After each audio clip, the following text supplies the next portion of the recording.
না, আগে তো আমি চলতেই পারতাম। চলতেই পারতেন না। এখান থেকে দোকান গেলেও চিন্তা করতাম আর কি, পারবো কিনা। ছাড়ুন।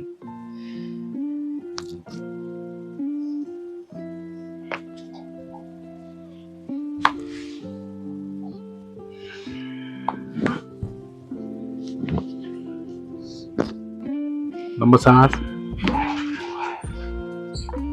Yes.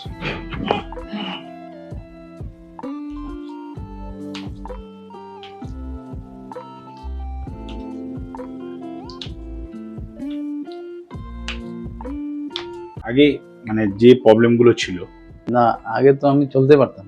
চলতেই পারতেন না। এখান থেকে দোকান গেলেও চিন্তা করতাম আর কি, পারবো কিনা। তো এখন আমি তো নিজে নিজে হাঁটছি, বাইকটাই পা ছিল আর কি, এরকম অবস্থা। এখন তো মানে হাঁটতে গেলে কনফিডেন্স পেতেন না। না, কনফিডেন্স পেতাম না। বা এরকম হাঁটতাম, এদিকে চলে যেতাম, এদিকে এক সাইড নিয়ে যেতাম। মানে পুরো ডিসব্যালেন্স। হ্যাঁ, আর ব্রেনের মধ্যে বেশি এখন সেটা কম নেই বলতে গেলে চলে। ওকে। এবং এই যে প্রবলেমটা মানে শুরু হয়েছিল, তাও নিয়ার অ্যাবাউট কত বছর আগে হবে? 2 বছর। 2 বছর আগে শুরু হয়েছিল। তার আগে অনেক ট্রিটমেন্ট চলেছে। হ্যাঁ, অনেক কিছু করেছি।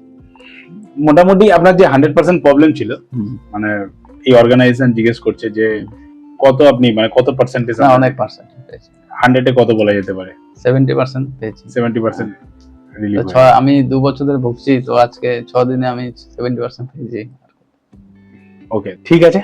তো আপনার যে ভিডিওটা নেওয়া হলো, আপনার পারমিশন থাকলে আমরা এটাকে সোশ্যাল মিডিয়াতে পাবলিশ করতে পারি, ঠিক আছে?